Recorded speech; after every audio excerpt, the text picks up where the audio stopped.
अहादीस में यहाँ तक आया कि तुम में से जो निकाह की इस्तिताअत रखता है उसे निकाह करना चाहिए। जिसने निकाह किया उसने निस्फ ईमान यानी आधा ईमान बचा लिया। डॉक्टर साहब, इतनी बड़ी इसकी अजमत है।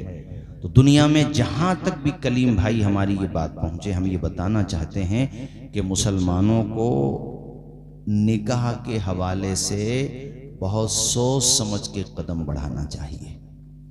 ये नहीं कि जैसे अब अपने क्षेत्र में भी अगरचे 2-4 वाक़यात हुए, मगर अफसोस की बात है शुरुआत में ही अगर हम आपने सब ने ख्याल नहीं किया तो अंदेशा ये है कि आगे चल के कहीं यहाँ के हालात भी दूसरी जगहों की तरह बदतरीन न हो जाए।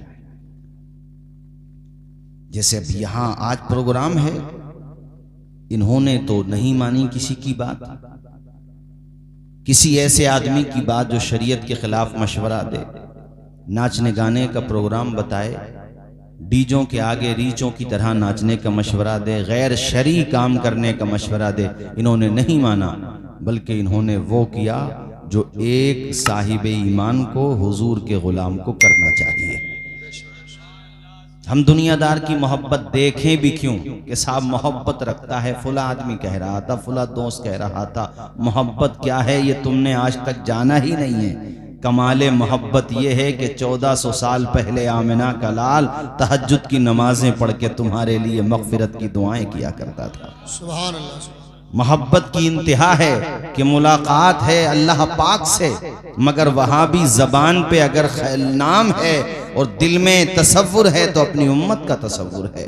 तोहफा दिया गया, ये कम बड़ी बात थी कि अल्लाह ने शबे मेराज अपने महबूब को उम्मत के लिए तोहफा दिया, तो तोहफा कबूल किया, मगर तोहफा लेते वक्त भी ख्याल है तो उम्मत का। चौथे आसमान पे आए, मूसा कलीमुल्लाह से बातचीत हुई, वो तो सिर्फ एक बहाना था, मगर नमाज कम कराते चले जा रहे हैं। ख्याल उम्मत का है कि मशक्कत में न पड़ जाए मेरे उम्मती। कितना ख्याल है, शबे मेराज भी ख्याल है तो उम्मत का 45, 40, 35, 30, यहाँ तक के 25 नमाजें रह गईं। तब भी हुजूर ने कहा या अल्लाह नमाजें ज्यादा हैं, कम कर दे मेरे मालिक। 20 हो गई, 15, 10, 5 रह गईं। वो करीम खुदा कितनी मोहब्बत करता अपने महबूब से।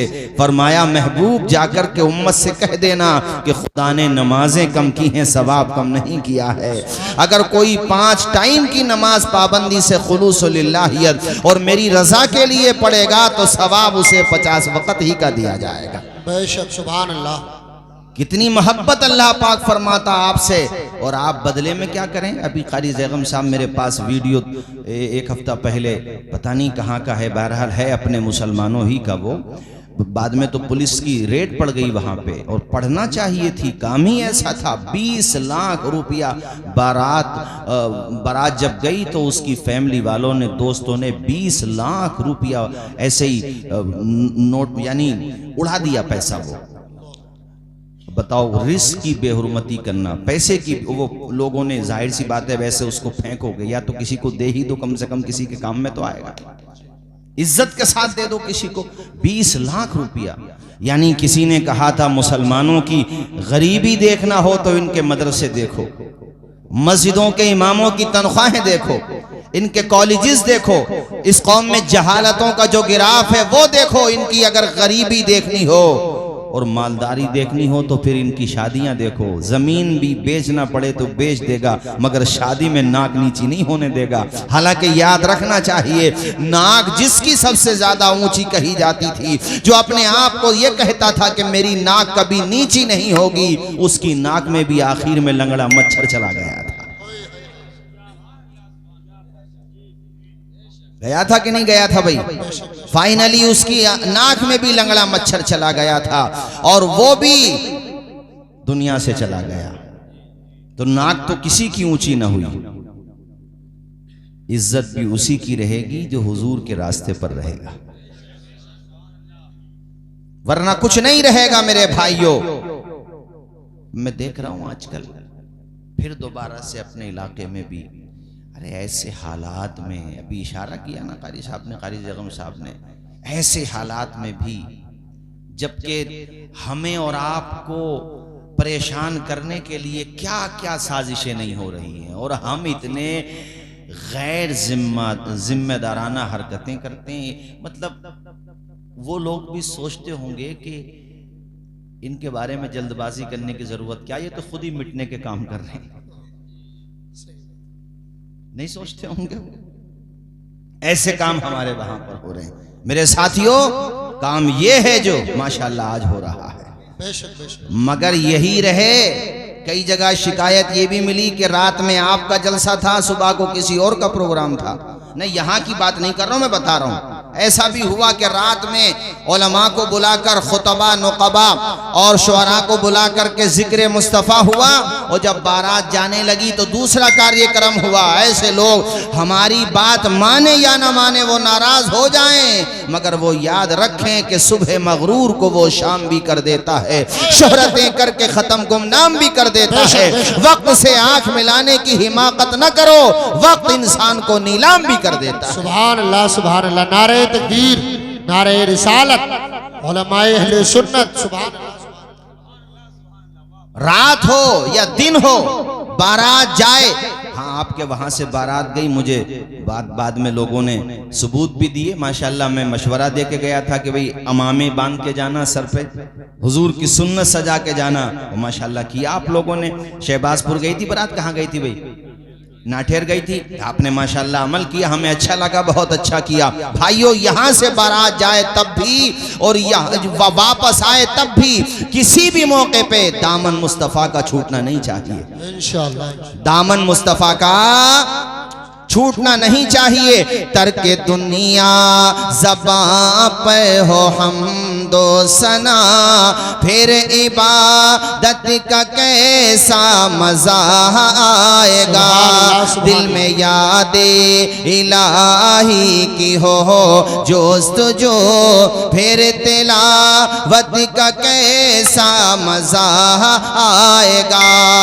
सर पर सजदा गए रूह निकल जाए तो, सर पर सजदा गए रूह निकल जाए तो, खुश नसीबी पे नाज़ार होऊंगा सदा।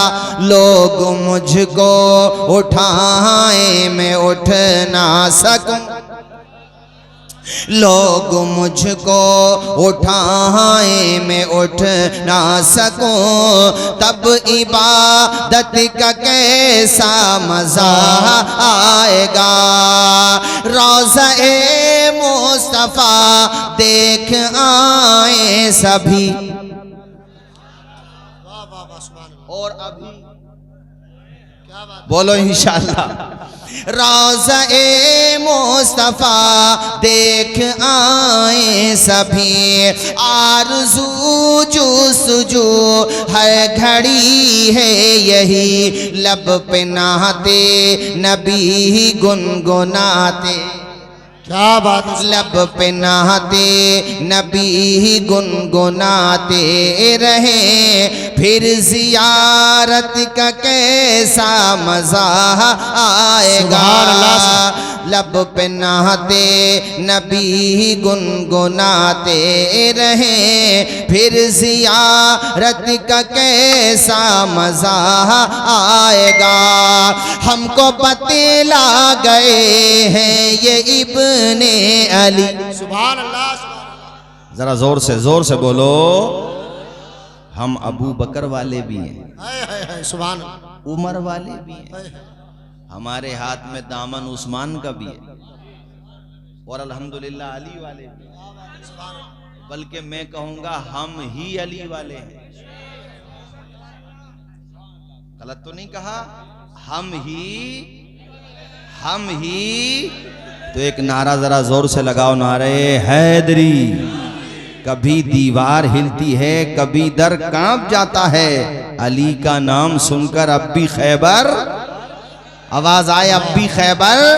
हमको बतला गए हैं ये इब्ने अली, यानी हुसैन इब्ने अली।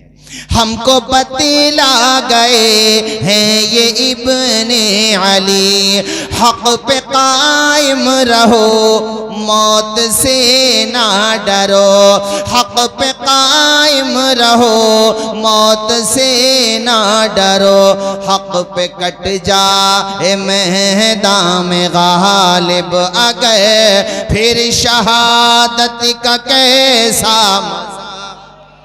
दिल में सिद्दीक, आँखों में हजरत उमर, लब पे उस्मान हो, धड़कनों में अली, हम सफ़र हम नवा हो अगर ये सभी, फिर तो खिदमत का कैसा मजा।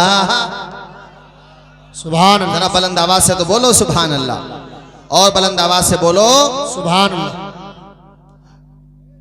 मेरे कहने का मकसद ये था भाई, और ये है कि हम शादी इस अंदाज में करें कि दूसरे लोग भी सीख लें हमसे, सुभान अल्लाह, दूसरे लोग भी हमसे। और ये क्या नाम था बता रहे थे? जफर। मुझे भी बताया कारी ज़ैगम साहब ने कि वालिदे गिरामी इनके दुनिया में नहीं रहे हैं। अरे दोनों नहीं, अल्लाह ताला दोनों को जन्नत में आला से आला मकाम अता कि ये किस्मत होती है। कल जब चोटी सेहरा होगा, है ना, सेहरा बनेगा, मतलब खालाएं, ताया चचा, दोस्तों, अहबाब, फूफियाँ, तमाम रिश्तेदार होंगे, लेकिन जो पैदा होने के बाद इनके माथे पे शादी का सेहरा देखने की तमन्ना करते थे, वो माँ बाप नहीं होंगे। और ये बड़ा एक ऐसा मरहला होता है कि इस मौके पर अपनों की बड़ी याद आती है। वो मैं तकरीरों में मशवरे देता हूँ ये कि जब दूल्हा बन जाओ तो पहले तो ये बारात ले जाने का जो सिलसिला अपने वहाँ पे ताख़ीर के साथ शुरू हो गया, दोबारा से इसको बंद करना चाहिए। बारात जल्द अज जल्द लड़की वालों के वहाँ पहुँच जाए ताकि उनके खाने में किसी तरह की परेशानी ना हो। जितनी जल्दी हो सके बारात पहुँच जाए। पहली बात तो बारात जल्दी लेके जाओ और थोड़ा 10 मिनट एक्स्ट्रा लेकर के चलो। क्यों? इसलिए कि गांव से बारात बाद में बाहर निकले, पहले कब्रिस्तान पे जाके मरहूमैन की रूहों को सवाब पहुंचा दिया जाए। उनकी कब्रों पे जाओ, चूंकि तुम उनके बेटे हो, उनकी रूह को भी बड़ी मसरत मिलेगी। माँ बाप तो ऐसी हस्ती होती हैं, अल्लाह अकबर, कि शादी की सबसे ज्यादा अगर किसी को खुशी होती है तो वो माँ और बाप ही तो होते हैं। सबसे ज्यादा खुशी आपने देखा होगा जब बेटे के सर पे बेटे के माथे पे शादी का सेहरा सजता है और लोगों की तवज्जो उस तरफ नहीं होती, मगर कभी गौर से देखना कि बाकी लोग मुस्कुरा रहे होते हैं मगर हस्ती माँ बाप की होती है, भाई बहनों की होती है, जिनकी आंखों में पानी टपक रहा होता है, जिनकी आंखें नम होती हैं। या अल्लाह, ये आंसू कैसे हैं? जवाब मिला, ये गम के आंसू नहीं है, एक खुशी की तमन्ना थी, एक ख्वाब था जो ख्वाब अल्लाह ने आज पूरा किया है। उस ख्वाब के शर्मिंदे ताबीर होने पर अपने अजीजों की आंखों में आंसू आ गए हैं। माँ की भी आंख में आंसू हैं, बाप की भी आंख में आंसू हैं। ये गम के आंसू नहीं हैं, खुशी के आंसू हैं। और साहिबो, यहाँ ये भी कहना चाहूंगा, सिर्फ शादी के मौके पर माँ बाप को खुशी में न रुलाओ। मैं तो ये कहता हूँ माँ बाप को बार बार रुलाओ, मगर गम के आंसू नहीं, खुशी के आंसू रुलाओ। माँ बाप को खुशी के आंसू रुलाओ। माँ बाप की बात आई तो मैं एक बड़ी अजीब मुझे बात याद आ रही है, मैं सुना देता हूँ आपको। अल्लाह अकबर कबीरा। एक बंदा होगा, उसके नामे अमाल तोले जाएंगे, दोनों पलड़े बराबर हैं, नेकियां भी और गुनाह भी दोनों बराबर हैं। अब उसका मामला बीच में, यानी जिसको कहते हैं पेच फंस जाना।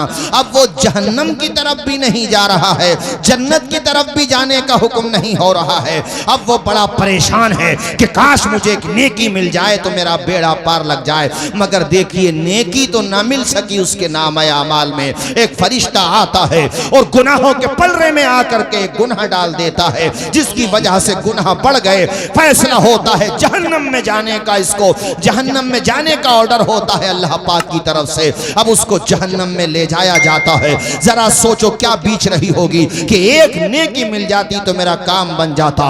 वो कहता है फरिश्तों से, जरा मुझे ये तो बताओ ये कौन सा गुनाह था जिस गुनाह ने मेरे लिए जहन्नम का फैसला लिख करवा दिया है, जिस गुनाह की वजह से मैं जन्नत में नहीं जहन्नम में जा रहा हूं। अल्लाह अकबर कबीरा। उसको बताया जाता है कि एक मर्तबा तुमने झुंझला करके गुस्से में भर करके अपने बाप के लिए उफ कह दिया था, उफ कह दिया था। आजकल तो लोग गालियां तक बक रहे हैं माँ बाप को। हर गांव में मोहल्लों में तुम्हें चंद लोग ऐसे मिल जाएंगे जिनके माँ बाप पसे पुष्ट ये कहते हैं कि ऐसी औलाद से तो बे औलाद अच्छे नहीं मिलते। बोलो नहीं मिलते। कितनी दुखी होगी वो माँ, जरा तसव्वुर कीजिए। जिस माँ ने तुझे मांगने के लिए कितनी मन्नतें की, कितने रोजे रखे, कितनी नमाजें पढ़ी, कितने नवाफिल पढ़े, तहज्जुद के सजदे किए, जिसने जो कह दिया वो अमल किया ताकि उसकी गोद भर जाए। और खुदा ताला ने औलाद की शक्ल में, तेरी शक्ल में यानी औलाद दी तो तेरी शक्ल में माँ की गोद भर दी और जवान होकर के तूने कितना दुखी कर दिया होगा। वो बाप किस कदर दुखी होगा, वो माँ किस कदर दुखी होगी जिनकी जबान से ये जुमले निकले कि ऐसी औलाद से बे औलाद अच्छे। किस कदर परेशान होने की अलामत है। माँ बाप ये जुमले कह रहे हैं। आजकल कितने आपको मिल जाएंगे, ओ साहिबो इन्हें तकलीफ न दो, ये नहीं रहे तो रोने के अलावा कुछ नहीं रहेगा तुम्हारे पास। आज तुम्हें उनका डांटना समझाना बुरा लगता है, मगर याद रखो इनकी आवाज़ को भी गनीमत जानो। जिस दिन हमेशा के लिए खामोश हो गई, दीदार करने के लिए कब्रिस्तान जाना पड़ेगा। कब्र की मिट्टी देख पाओगे, माँ बाप की ज़ियारत नहीं कर सकोगे। माँ बाप इतनी बड़ी दौलत होते हैं, पूछो जफर से आज इन्हें अपने अम्मा अब्बा की कितनी याद आ रही होगी, अपने माँ बाप का कितना ख्याल आ रहा होगा कि आज मेरे माँ बाप जिंदा होते, आज मेरे वालिद जिंदा होते तो यही कुर्सी पे बैठ करके प्रोग्राम सुन रहे होते। माँ होती तो मुझे दुआएं दे रही होती, मेरा सेहरा बन जाता, अपनी आंचल, अपने आंचल का टुकड़ा मेरे सर पे रख देती माँ और उस आंचल की बरकतें मिलती मुझे जिंदगी भर। ओ मेरे भाइयों, जिनके माँ बाप नहीं उनसे पूछो माँ बाप क्या होते हैं। उन्हें तकलीफ न दो, उन्हें परेशान न करो, उनको अजियत न दो। अरे कितने परेशान करने वाले तुम्हें मिलेंगे। उन्होंने 4 भाइयों को, 5 को, 10 को पाला, परेशानियां उठाई मगर पाल के दिखा दिया। और जब नंबर तुम्हारी खिदमत का आया तो 1 महीने रोटी खिलाई जा रही है। और उसमें भी पता ये चला है कि बाज जगह तो ऐसा करने लगे लोग कि माँ को एक भाई खाना खिला रहा है तो बाप को दूसरा भाई खाना खिला रहा है, और उसमें गिने जा रहे हैं दिन। अब यहां मैं औरतों से भी एक बात कहना चाहता हूं, अपनी बेटियों और बहनों से भी एक बात कहना चाहता हूं कि मेरी बहनों, मेरी बेटियों, ये बताओ, तुम जिस माँ बाप की बेटी हो, तुम्हारा भी कोई भाई है, उसके घर में भी दुल्हन आई है। आपको अगर ये पता चले कि हमारे माँ बाप को हमारे भाई की बीवी बेवजह परेशान करती है, उन्हें खाना नहीं देती, तो खुदा की कसम तुम्हारे ऊपर क्या गुजरेगी, गुजरेगी कि नहीं गुजरेगी। इसी तरह से सोचो कि तुम जिसके निकाह में हो उसके भी माँ बाप हैं, उसे दूर न करो अपने माँ बाप से, उनकी भी खिदमत करो। और मैं माँ बाप से कहता हूं कि तुम अपने बेटे की बीवी को बहू की निगाह से नहीं, बेटी की निगाह से देखो, उसे प्यार की निगाह से देखो। उसके घर पे कोई कमी हो जाए, लेन देन में कोई कमी हो जाए, मेहमान नवाजी में कोई कमी हो जाए तो उसके लिए तानाजनी का जरिया न बनो, बल्कि उसके लिए ढारस बनो और उसको कहो कि अब तू हमारे लिए बेटी जैसी है। अगर दोनों तरफ से मोहब्बत का ये मामला रहेगा तो इंशाअल्लाह हमारे आपके सबके घर जन्नत का नमूना बन जाएंगे। बेशक बेशक। बोलो नहीं बन जाएंगे, ऊंचा बोलो जरा, बन जाएंगे कि नहीं बन जाएंगे। अल्लाह अकबर। कहते हैं, मैं पूरी बात सुनाऊं, उसको जब जहन्नम की तरफ लेकर के जा रहे थे फरिश्तों से, उसने कहा कि मैं अपने रब की बारगाह में हाजिर होना चाहता हूँ। फरिश्तों ने कहा अब तो तेरे लिए जहन्नम का ऑर्डर हो गया, अब दोबारा क्यों जाना चाहता है खुदा के हुजूर? कहा मैं चाहता हूँ। फरिश्तों ने रब की बारगाह में अर्ज की, रब ने फरमाया ठीक है मैं इसकी बात सुनता हूँ, ये क्या कहना चाहता है? वो अर्ज करता है, सुनो कारी साहब, वो अर्ज करता है, या अल्लाह मैं जब जहन्नम की तरफ जा रहा था, तवज्जो से सुनो, मैं जब जहन्नम की तरफ जा रहा था तो मैंने बड़ा अजीब और गरीब मंजर देखा जिसने मेरा गम बढ़ा दिया, मेरी फिक्र बढ़ा दी। रब फरमाता है तूने क्या देखा? कहा या अल्लाह मैंने देखा कि मेरे बाप को भी जहन्नम की तरफ ले जा रहे हैं फरिश्ते।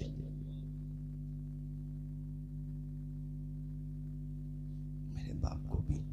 अल्लाह पाक फरमाता है फिर तू क्या चाहता है? उसके अमाल बुरे हैं इसलिए वो भी जा रहा है जहन्नम की तरफ। रोते हुए कहता है या अल्लाह तेरी बारगाह में दुआ है, अरीजा है, मेरे अब्बा को माफ कर दे। जरा जोर से बोलो ना यार सुभान अल्लाह। मेरे अब्बा को माफ कर दे, उसकी सजा मुझे दे दे, मेरी सजा डबल कर दे, मगर मेरे अब्बा को जन्नत दे दे। अल्लाह ताला की रहमत मुस्कुराएगी। दुनिया में तो कहना नहीं माना,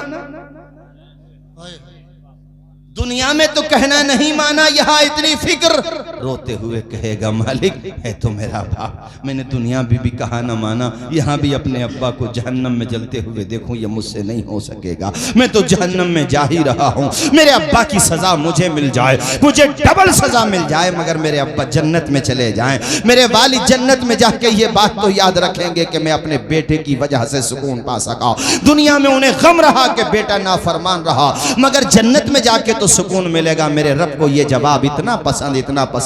मेरा रब फरमाएगा ओ बंदे मैं बड़ा करीम हूँ, करम करने वाला हूँ, मैं बड़ा रहीम हूँ, रहम करने वाला हूँ, मुझसे ज्यादा कोई रहम करने वाला नहीं।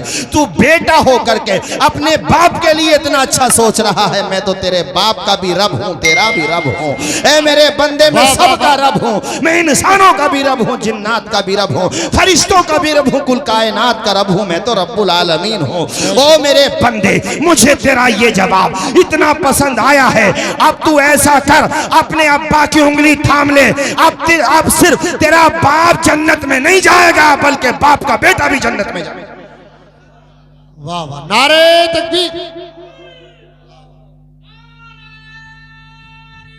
यार या गौस जिंदाबाद, जिंदाबाद, जिंदाबाद।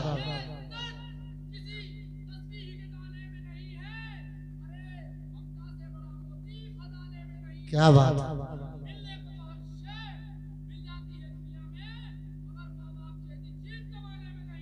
बेशक सुभान अल्लाह। अरे जोर से बोल दो भाई सुभान सुभान अल्लाह। आओ अनीस साबरी जरा इधर आ जाओ भाई, जरा लोग देख लेंगे आपको। आ जाओ आ जाओ आ जाओ अनीस साबरी आ जाओ, अल्लाह खुश रखे भाई माशाअल्लाह। ये अनीस साबरी की फोटो कॉपी है। हाँ देखो माशाअल्लाह, जलसों का बड़ा ज़ौक़ है, जलसों में जाते भी हैं, सुनते भी हैं। और कितना शानदार शेर सुना, शायद सबने नहीं सुना होगा, इसलिए मैं चाहता हूँ जरा माइक में सुनवा दो, तेजी से सुना दो, एकदम से जल्दी से। और आप इनको भी तोहफा दे सकते हैं, आपके लिए आए हैं। चलो पढ़ दो, सुना दो, पहले सुना दो फिर वहाँ माशाअल्लाह पढ़ दीजिए, पढ़ दीजिए, अस्सलाम वालेकुम। एकदम से पढ़ दो। ये सच किसी तस्बीह के दाने में नहीं है, अरे ममता से बड़ा मोती खजाने में नहीं है।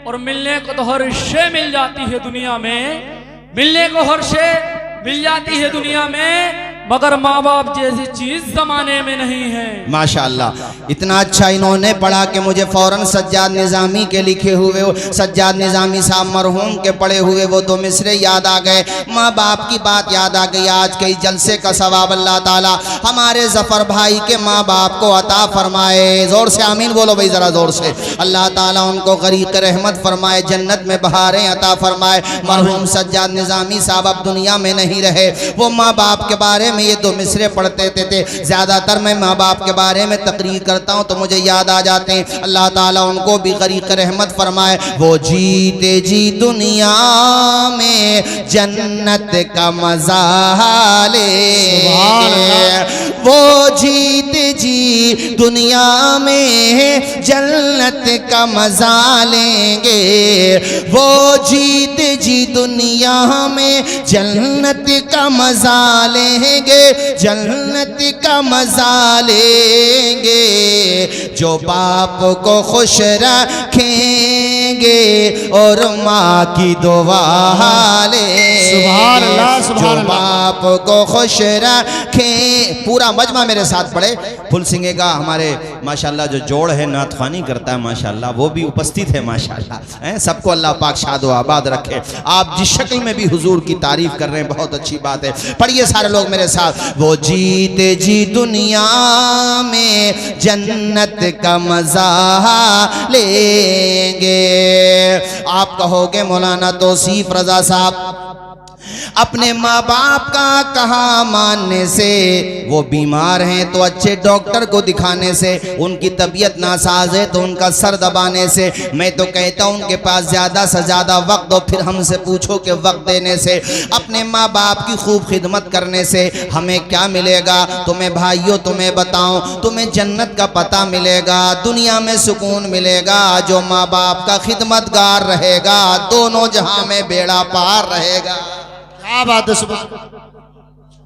दोनों जहां में, जोर से, दोनों जहां में, दोनों जहां में बेड़ा पार रहेगा। ये फसाना नहीं हकीकत है। अपनी माँ से, अपनी माँ से जिसे मोहब्बत है, गौर इस पर तू क्यों नहीं कहता? माँ के कदमों के नीचे, सुभान अल्लाह, माँ के कदमों के नीचे।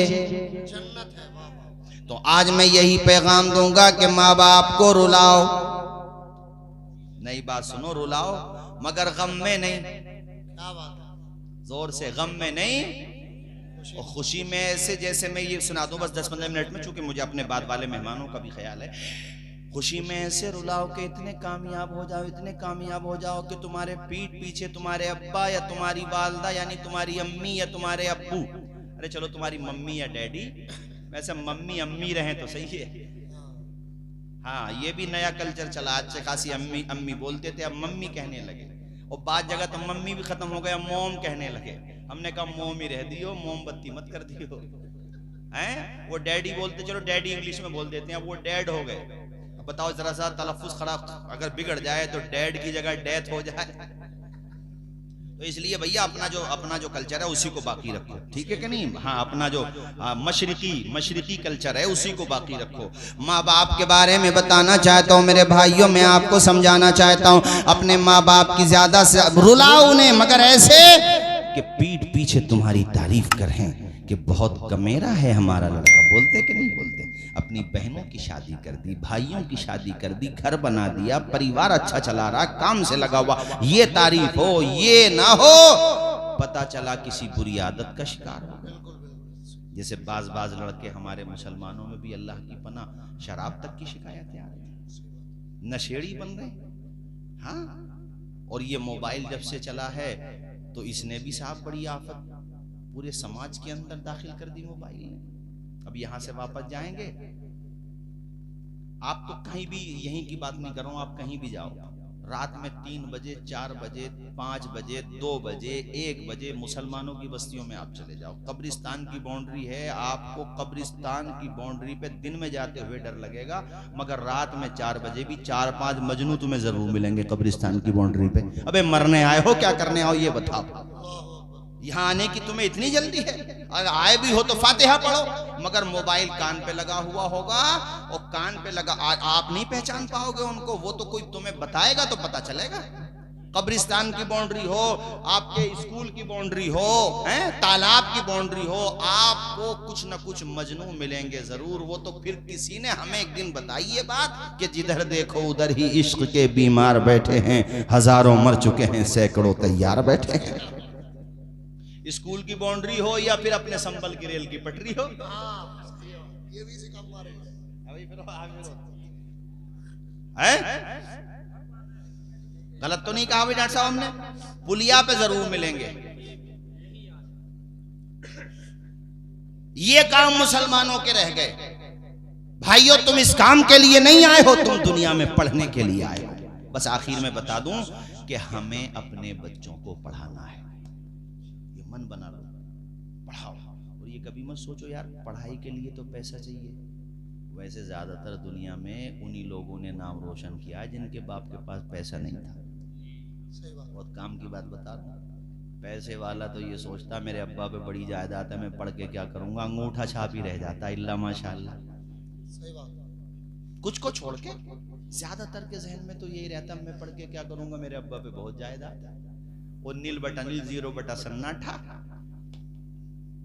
पोल तब खुली जब निकाह हुआ कि कुछ नहीं आता जाता। अभी एक निकाह की महफिल में हम भी पहुंचे, निकाह खैर दूसरे कारी साहब पढ़ा रहे थे, कारिया नादिल साहब। तवज्जो है आपकी। मेरे कहने का मकसद भाइयों ये है आपसे कि दौलतमंद हो तब भी, नहीं है तब भी पढ़ाओ बच्चों को, ताकि तुम्हारे माँ बाप का सीना फख्र से चौड़ा हो जाए। अरे चौड़े का मतलब ये है कि उनको फख्र हो। उमर जैसे एक लड़का था गोविंद जायसवाल, बनारस का। इतनी पुअर फैमिली थी उसकी, इतनी गरीब फैमिली थी कि उसका बाप रक्षा चलाता था। जिसका बाप रक्षा चलाता हो, गुर्बत का अंदाजा आप लगाइए। घर का खर्चा उन्हीं पैसों से चलता। स्कूल में पढ़ता था बेचारा, जो गांव के स्कूल होते हैं। अच्छा, गांव के स्कूल जो सरकारी स्कूल हैं, ये बात मेरी ऊपर तक जाए अगर मैं कहूँगा कि इनको केयर किया जाए, इन पे अगर मेहनत की जाए और हर जगह के ऊंचे लेवल के जो अधिकारी होते हैं वो इस पे मेहनत करें, तो यकीनन यहाँ से भी बेहतरीन तालीम दी जा सकती है।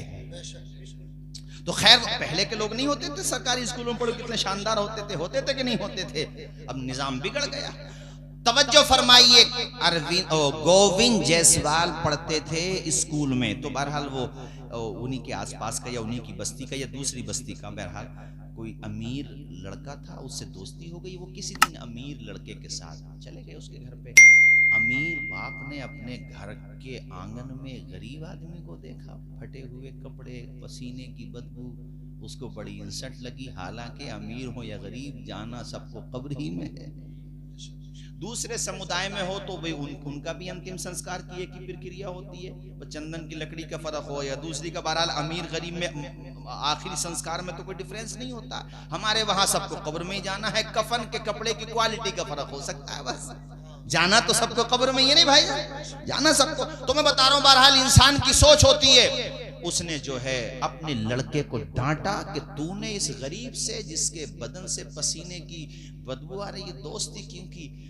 गोविंद जायसवाल कहते हैं ये बात मेरे दिल को चुभ गई और मैंने अपने घर पे आके अपने पिताजी को ये बात बताई और पूछा कि मुझे तरक्की करना है, लाइफ में प्रोग्रेस करना है, मैं इंसल्ट बर्दाश्त नहीं कर सकता। आपको भी रिस्पेक्ट दिलाना है और खुद को भी रिस्पेक्ट दिलाना है। इसके लिए मुझे क्या करना पड़ेगा। पिताजी ने कहा बेटा एजुकेशन हासिल करो, सियासत का रास्ता होता है या दौलत का, वो हमारे पास है ही नहीं ऑलरेडी। भाई दौलत तो है ही नहीं, सियासत भी गरीबों की कहाँ है। जो 2-2 करोड़ के टिकट बिक रहे हो तो गरीब कहां से आ जाएंगे बेचारे। तवज्जो है कि नहीं। तो मेरी बात सुनो मेरे भाइयों। वो कहते हैं कि एजुकेशन मेरे पापा ने बताई, मैं पढ़ता रहा। हम ये समझते थे कि सबसे ऊंची पोस्ट, सबसे ऊंचा मनसब लेखपाल का होता है। मैं उसी लिए पढ़ रहा था और मेहनत करता था, खूब अच्छे नंबरों से पास होता था। मुझे किसी ने बताया जब पढ़ना ही है, संघर्ष करना ही है, आगे बढ़ना ही है, तो फिर तुम्हें मैं बताऊं कि या तो पीएम बनो या सीएम बनो, वो तुम बन नहीं सकते। आखिरी ऑप्शन है कि डीएम बनो, वो एजुकेशन के जरिए बन सकते हो। मेहनत करोगे तो बन सकते हो। और गोविंद जायसवाल कहते हैं मैंने मेहनत की और इतनी मेहनत की कि मैं खूब पढ़ता था, रात दिन मेहनत करता था। बाप मेरा रक्षा चलाता था। मैं जब दिल्ली गया वहां पे ट्यूशन पढ़ा करके उन पैसों से मैं अपने खाने का, चाय का इंतजाम करता। चाय के बारे में बताते हैं कि मैं आधा कप चाय पीता था, इतने पैसे नहीं थे कि मैं 1 कप चाय पी लेता।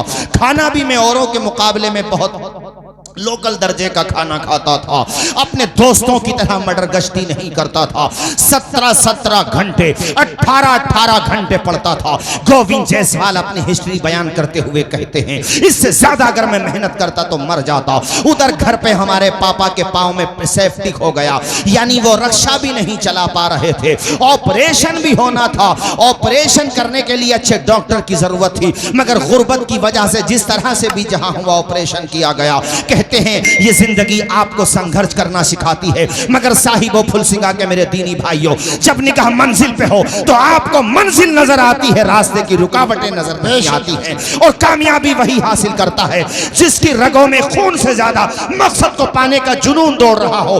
कामयाबी वही हासिल करता है जिसकी निगाह के सामने उसका गोल हो, जिसकी निगाह के सामने उसका मकसद हो। जब इंसान की निगाह के सामने मकसद हो तो याद रखिएगा इस बात को कि आंखों में रहा, दिल में उतर कर नहीं देखा। कश्ती के मुसाफिर ने समंदर नहीं देखा, जिस दिन से चला हूं मेरी मंजिल पे नजर है, आंखों ने कभी मील का पत्थर नहीं देखा। नारे तकबीर, नारे रिसालत, उलमाए अहले सुन्नत। कारी ज़ैगम साहब इंसान मेहनत तो करे। ए फुलसिंगा के लोगों, हिम्मत करो, हौसला करो। हम ना पढ़ सके मगर बच्चों को पढ़ाएंगे, बेहतरीन लॉयर बनाएंगे। उलमा पैदा करने के लिए, हुफ्फाज पैदा करने के लिए तुम बस्ती वालों ने रईसुल उलूम को कायम किया हुआ है ही। बच्चे हमारे यहाँ उलमा बनते रहेंगे और बुनियादी तालीम तो हम सबको दिलाएंगे ताकि हमारे बच्चों को पता चले मोहम्मद अरबी के गुलाम हैं सल्लल्लाहु अलैहि वसल्लम। पाकी ना पाकी जान जाएं, हलालो हराम जान जाएं, उसके बाद फिर हम बेहतरीन स्कूलों में भेजेंगे। हमें नौकरी करना पड़े करेंगे, लेकिन एजुकेशन का खर्चा उठाएंगे, हम बच्चों को पढ़ाएंगे, आधी रोटी खाएंगे मगर बच्चों को पढ़ाएंगे। जोर से बोलो, बच्चों को पढ़ाएंगे। इंसान मेहनत करे क्या नहीं कर सकता है मेरे साथियों। गोविंद जायसवाल कहता है मैंने मेहनत की, यहाँ तक के यूपीएससी एग्जाम जो नंबर 1 एग्जाम होता अपने मुल्क और बहुत भारी एग्जाम होता है, वो कहते हैं मैं पहले से उसकी तैयारी करता था। मैंने सारे पेपर्स निकाल लिए। अब नंबर आता है, बहुत तेजी से सुना रहा हूँ, नंबर आता है इंटरव्यू का। इंटरव्यू देने के लिए बड़े बड़े टॉप के प्रोफेसर्स बैठे हुए होते, उनके सामने मैं अपने फटे पुराने कपड़ों में जाता तो मुझे अच्छा नहीं लगा। मैंने अपनी बहन को फोन किया, उसके पास 2000 रुपए रखे थे, जमा पूंजी बेचारी की 2000 रुपए थी, उनकी शादी हो चुकी थी, प्रेग्नेंट थी वो। कहते अल्ट्रासाउंड वगैरह के लिए, कहते मेरी बहन ने बगैर अल्ट्रासाउंड के, यानी हमारी बहन के घर पे बगैर अल्ट्रासाउंड के डिलीवरी हुई और उसने वो सारे पैसे मुझे बगैर बताए 2000 रुपए भेज दिए। उससे मैंने सलीके कपड़े पहने, कपड़े पहन के मैं आखिरी सीढ़ी थी, ये सीढ़ी पे मैं चढ़ जाता तो मुझे कामयाबी मिलने वाली थी। मैं पहुंचा, मैंने जाकर के इंटरव्यू मैं डरा नहीं, मैंने ये नहीं सोचा कि ये बड़े बड़े प्रोफेसर्स हैं, बल्कि मैंने ये सोचा मैं जो जानता हूं बगैर हिचकिचाहट के, बगैर किसी हेजिटेशन के अपनी बात रखूंगा। मैंने इंटरव्यू दिया, सक्सेस हो गया। जब मैं बाहर निकलने लगा तो मुझसे उन लोगों ने पूछा आपकी उम्र अभी सिर्फ 22 साल है, अगर फ्लॉप भी हो गए तो जिंदगी में दोबारा मौका मिलेगा। मैंने बहुत कॉन्फिडेंस के साथ कहा कि सर मैंने फ्लॉप होने के बारे में सोचा ही नहीं है। कहा तुमने क्यों नहीं सोचा? कहा मेहनत ही इतनी की है कि मुझे यकीन है कामयाब हो जाऊंगा, मुझे अपने ऊपर बिलीव है कि मैं कामयाब हो जाऊंगा। मैंने संघर्ष इतना किया है, आंखों में अरमान लिया, मंजिल को अपना मान लिया, फिर मुश्किल के आसान किया, जब ठान लिया तो ठान लिया। मैं बाहर तो उन्होंने ये जवाब सुन के बहुत खुशी का मुजाहिरा किया। जब रिजल्ट आया तो मुझे, अरे किसी को 200, 300, 400 जो आखिर के नंबर रैंकिंग होती है ना, वो भी मिल जाए तो खुशी में पागल हो जाता है वो। कहते हैं मुझे ऐसी रैंकिंग मिली कि उस रैंकिंग पे मेरा डीएम बनना कंफर्म था। मुझे 42वें नंबर की रैंकिंग मिली, 42वें नंबर की। जब मैंने रिजल्ट देखा, खुद कहते हैं कि कितनी खुशी थी मुझे, मैं अपनी खुशी को शब्दों में बयान नहीं कर सकता। सबसे पहली, अब मैं वो बात बता रहा हूँ कि बाप को रुलाओ तो गम में नहीं, खुशी में रुलाओ। ये सुना रहा था इसलिए ये बात मुझे याद आ गई। कहते मैंने सबसे पहली जो कॉल की तो अपने पिताजी को कॉल की। कहते मेरे पिताजी का कोई रिप्लाई नहीं आया, कोई जवाब नहीं आया। फिर मैंने गहराई से कान को थोड़ा और मुतवज्जे किया तो सिर्फ मुझे रोने की आवाज आ रही थी। पिताजी खुशी की वजह से इतना रोए कि वो जवाब ही नहीं दे पाए, और उन्होंने सिर्फ इतना कहा कि बेटे तुमने करके दिखा दिया, आज तेरे बाप की उम्र बढ़ गई है। अरे उम्र बढ़ती नहीं है, मेरे कहने का मकसद ये है कि एतमाद बढ़ गया, जिंदगी जीने का एक मकसद मिल गया। और चंद दिनों पहले ये वाकया उसके पिताजी के साथ हुआ था कि उसके पिताजी के रक्शे पर एक होमगार्ड ने डंडा इतनी जोर से मारा कि उसके टायर में जो है सुराख हो गया, पंचर जिसको कहते हैं। तो किसी को एडवोकेट थे, कोई उन्हीं के गांव के इत्तेफाक से थे वहां पर। तो उस एडवोकेट ने उससे कहा होमगार्ड से, तुम्हें पता है इनके बेटे यूपीएससी एग्जाम निकाल रहे हैं? इतना जब सुना तो उसने मजाक सा उड़ाया कि इनके बेटे, इनके बेटे। वो कहते हैं जब एग्जाम निकल गया, पूरे बनारस में खबर पहुंची, बड़े बड़े नेता गण, बड़े बड़े महोदय और बड़े बड़े ओहदे, लाइन लग गई इंटरव्यू लेने वालों की। तो होमगार्ड साहब भी आए, वो भी पहुंच गए और जाकर के उन्होंने अपनी गलती मानी। कहते मेरे पिताजी ने माफ कर दिया, मगर जब वो वापस आने लगे तो हमारे पिताजी ने कहा, साहब किसी की गरीबी देख के, किसी का रंग देख के, किसी की बिरादरी देख के, किसी की मकान की कच्ची छत देख के उसके फ्यूचर का फैसला मत करना, उसकी तकदीर का फैसला नहीं करना। याद रखना वक्त बदलता है, अगरचे वक्त बदलने में कुछ वक्त लगता है। जब इंसान संघर्ष करता है, जब इंसान मेहनत करता है, जब इंसान कोशिश करता है तो यकीनन उसे उसका फल मिलता है। संघर्ष की राह जो चलता है, हालात वही बदलता है। जिसने रातों से जंग जीती है, सूरज बनकर जरूर चमकता है। हाँ बुला लो। तुम्हें सुनाने का मकसद सिर्फ ये था कि ये ना सोचना कि हम एक विलेज में रहने वाले हैं, हम क्या कर सकेंगे। अरे तुम तो बहुत कुछ कर दोगे। दिमाग का इस्तेमाल तो कराना सिखाओ अपने बच्चों को। हमारा और आपका दिमाग पैराशूट की तरह है। एक मुफक्किर ने कहा था, इंसानों तुम्हारा दिमाग पैराशूट की तरह। पैराशूट हवाई जहाज में अगर इमरजेंसी कोई सिचुएशन आती है, जैसे वो क्रैश होने वाला है या कहीं पानी में लैंडिंग होने वाली है इमरजेंसी उसकी, तो पैराशूट के जरिए से पैसेंजर्स को छोड़ा जाता है। पैराशूट को खोलते हैं तो फिर वो गुब्बारा सा हो जाता है, तो आदमी आसानी से जमीन पे आ जाता है। पैराशूट की तरह है इंसान का दिमाग। अगर नहीं खोलोगे तो जिंदगी की खलाओं में सफर नहीं कर सकोगे, और अगर इस्तेमाल करोगे अपने जहन को, मैं कहता हूं चलो बिजनेस ही में इस्तेमाल करो, तालीम में इस्तेमाल करो, बेहुदा बातों में इस्तेमाल न करो। खाली दिमाग शैतान का घर होता है। तालीम में, नॉलेज में, माँ बाप की खिदमत में, अच्छे कामों में, रिलीफ के कामों में मेहनत करो, कामयाबी हासिल करो। राहत इंदौरी ने कहा था, परों को खोल जमाना उड़ान देखता है, जमीन पे बैठ करके आसमान देखता है। बेशक परों को खोल जमाना उड़ान देखता है। वाह वाह। और इसकी शुरुआत आदमी को कर देना चाहिए। बिजनेस कर, अब जितने बच्चे से अपने यहाँ के कितने लोग होंगे माशाल्लाह, अहमदाबाद में जाकर तरक्की की भाई, आपके पुलिसिंग अहमद आला है, रामा बुजुर्ग बहुत हैं, तो जाहिर सी बात है एक दिन में तो उनको पकी पकाई ना मिली। पकी पकाई तो किसानों को भी नहीं मिलती। पहले उसको, हाँ पहले उसको दाना, उसके बाद भी एकदम से बाहर नहीं आना है। अभी तो फसल पकाना, उसके लिए कितने पीरियड्स आते हैं, कितने टाइम्स गुजरते हैं, तब जाकर के हैं। वो कहा है ना कि मिटा दे अपनी हस्ती को अगर कुछ मर्तबा चाहे, कि दाना खाक में मिलकर, आवाज आए कि दाना खाक में मिलकर। यार कश्ती जब लहरों से टकराती है तो किनारे तक पहुंच ही जाती है। लोहार जब कुटाई करता है ना उसकी लोहे की, तो वो कुंदन बन ही जाता है।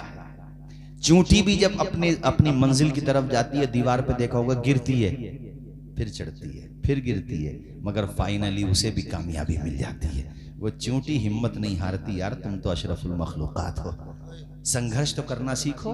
सिर्फ बैठकों पे बैठ के किसी के कपड़ों पे तबसरा करने से, किसी ने अच्छा मकान बना लिया, टाइल्स लगा ली, तरक्की कर ली, उसके बारे में तबसरा करने से तो ना कल मसला हल हुआ था, ना आज मसला हल हुआ है, बल्कि मसाइल पैदा और हो जाएंगे। नारे तकबीर, नारे रिसालत, उलमाए अहले सुन्नत, मसलके आला हजरत शायर इस्लाम सैफ रजा कानपुरी, नारे तकबीर, नारे रिसालत। आ जाओ भाई। हमारे कारी सदाकत साहब किधर चले गए? इमाम साहब गुजर गए क्या? अरे यहाँ से गुजर गए क्या? ये हमारे माशाल्लाह बड़े, बैठो भाई साहब। हाँ माशाल्लाह। अभी सुनेंगे आप कानपुर की सरजमीन से तशरीफ लाए माशाल्लाह। अल्लाह ने बड़ी शोहरत दी है और बहुत अच्छा भी पढ़ते हैं माशाल्लाह। और अभी आप बस 5, 7 या 10 मिनट में अपनी गुफ्तगू खत्म करूंगा। इमाम साहब ये फुलसिंगा वाले अब आपको परमानेंट इन्होंने कर ही लिया है माशाल्लाह, हैं? अल्लाह खूब बरकतें अता फरमाए। भाइयों, आखिर में जाते जाते कारी ज़ग़म साहब मैं ये कहूँगा, रोटी भी ना मिले फाका कर लो, मगर बच्चों को जोर से, बच्चों को इसके अलावा बाकी में कुछ और, आप तालीम पर ध्यान दें, अपने बच्चों को दुनिया की खलाओं में परवास करना सिखाएं। अंजाम उसके हाथ है, आगाज करके देख, भीगे हुए परों से परवास करके देख। पढ़ाने का मन बना लो, ठान लो कि भैया बता के गए थे कुछ भी हो जाए मगर बच्चों को पढ़ाना है। आवाज आए बच्चों को। कुरान शरीफ तभी तो बेटा पढ़ेगा कब्र पे जाके जब पढ़ा हुआ होगा। हाफिज कुरान बनाना भी बहुत बड़ी बात है, और वो हाफिज ये सोचें कभी अपना मन छोटा ना करें, यार सैलरी कम है, ये तो गलती है, इंसानों की कम दे रहे हैं सैलरी, मुसलमान सैलरी तो बढ़ानी चाहिए, मगर कम भी दें तब भी दिल थोड़ा ना करें, इसलिए कि दुनिया तुम्हें इसका सिला दे ही नहीं सकती है। तुम तो कुरान पढ़ते रहो, तिलावत करते रहो, बच्चों को पढ़ाते रहो, तुम्हें तो मकाम इतना बुलंद मिलेगा कि जब जन्नत में रब के करम से, रब के फजल से एंट्री करोगे, रब फरमाएगा ओ हाफिज कुरान पढ़ना शुरू कर दे। कुरान तरतील के साथ पढ़, ठहर ठहर के साथ पढ़, कुरान पढ़ता जा, आगे जोर से आगे, आखिरी मंजिल तेरी वही होगी जहां वन्नास की आखिरी सीन होगी। तो कितना ऊंचा मकाम मिल गया है, फजल रब्बुल औला, और क्या चाहिए, मिल गए मुस्तफा, और क्या चाहिए।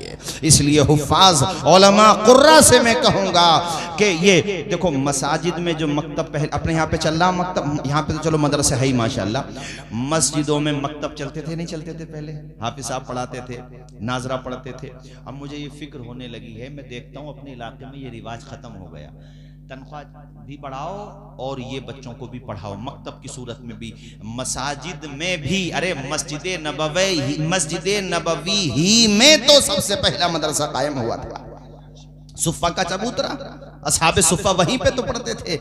अल्लाह अकबर, उनकी भी बड़ी प्यारी दास्तान है, खाने को खुदा की कसम खाना तक नहीं होता था।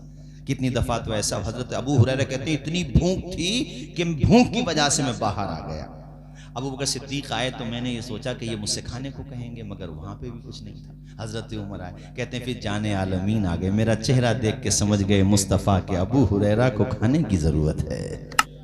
घर पे ले गए, हुजूर कहा आयशा घर पे कुछ है? कहा हुजूर एक प्याला दूध है। हुजूर ने इरशाद फरमाया अबू हुरैरा ये दूध का प्याला पकड़ो। अबू हुरैरा कहते हैं मैं सोच रहा था हुजूर फौरन कह दे तो मैं फौरन पी जाऊं, भूख कितनी थी। मगर हुजूर ने कहा अबू हुरैरा रुको, अभी अपने साथियों को भी बुला करके लाओ। जरा जोर से बोलो ना यार सुभान अल्लाह। अपने साथियों को भी, अब सारे साथी आ गए, अब वो सब आ गए। हुजूर फरमाते हैं अबू हुरैरा सबको पिलाओ। अबू हुरैरा जानते थे, मगर फिर भी इंसानी एक तकाजा होता है यार।